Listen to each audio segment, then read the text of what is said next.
Greetings, fellow moviegoers, and welcome to Movie Central, the place to talk about movies, TV shows based on movies, toys based on movies, games based on movies, and rides based on movies. I'm your host, Mr. CCS, and these are my pets, George the Gorilla, Kala the Dolphin, and Frank the Sea Turtle. You know, it's been a bit of time since I've talked about comic books on this show. A whole 7 months, if you can believe it. So, why not talk about comic books again with the restraints I have for the season? It just so happens that I have the perfect character and comic for that who just so happened to have movies in the 2000s.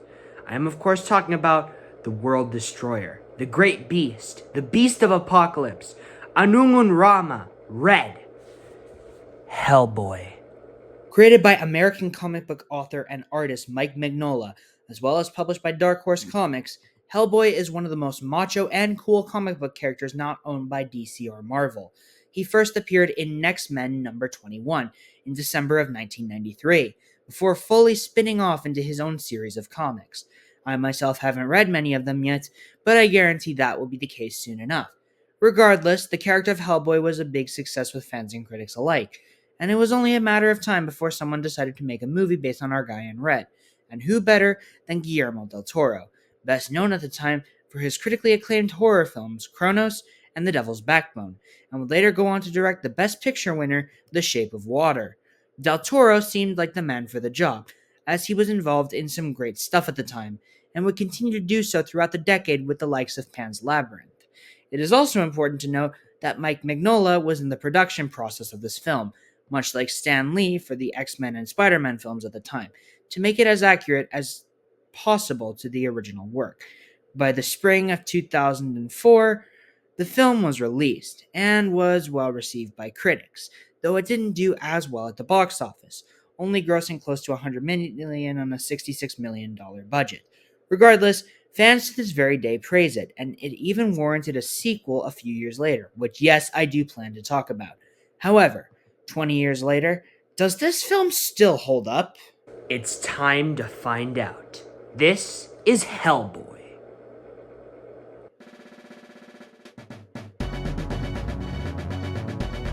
At the end of World War II, the Nazis attempt to open a portal to a paranormal dimension in order to defeat the Allies, but are only able to summon a baby demon who is rescued by Allied forces and dubbed Hellboy, played by one of my all-time favorite actors, Ron Perlman. 60 years later, Hellboy serves as an agent in the Bureau of Paranormal Research and Defense, where he is aided by Abe Sapien, played by the second master of creatures Doug Jones, merman with psychic powers, and Liz Sherman, played by Selma Blair, a woman with pyrokinesis, to protect America against the dark forces of evil. So, for what's essentially X-Men with mythical monsters, you'd think I wouldn't be too fond of something like this. Well, surprisingly, I was really fond of this movie. It's got a captivating plot, it's hilarious, and it's a lot of fun. I put this on and I had a freaking blast while watching it. Now, is it all good?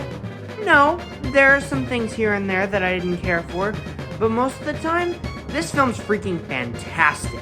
So let's talk about what makes it fantastic to see if it's at all still worth your watch. Spoilers, it is. So, how are our characters? Well, they're incredible. My favorite of the bunch has to be Hellboy himself. Ron Perlman oozes with charisma as the demon assassin, and that's all that needed to happen. A lot of the time, he's a tough guy with a no-nonsense attitude, but at the same time, he's got a dry and witty sense of humor, and even has a very soft heart. He's a very dynamic character, and that surprised me a lot about him. I went into this movie knowing nothing about who Hellboy was, and left it knowing a lot more about him than I did. I have to commend the writing of the movie for doing this, because now I know I have a new character to be a huge fan of. Moving on to the other characters, my second favorite has to be Abe Sapien. First things first, it's Doug Jones, and I admire his talent as a guy in a monster suit. Secondly, I love the intelligent personality he brought to Abe all through physical movement, and how useful he actually is.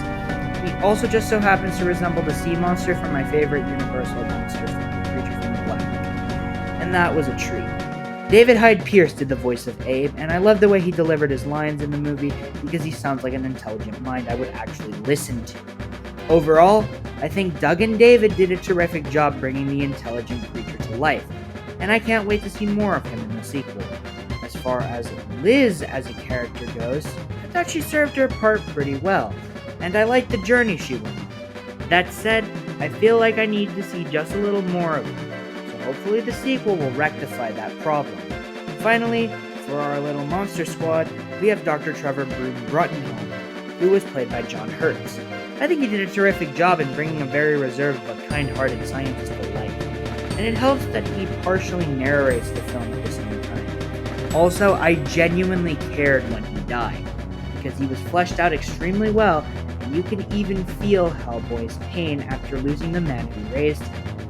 Yeah, the writers did a really good job of how they attached these characters. Hell, I didn't even mind the human characters. Characters like John Myers, Tom Manning, and even Clay were a ton of fun.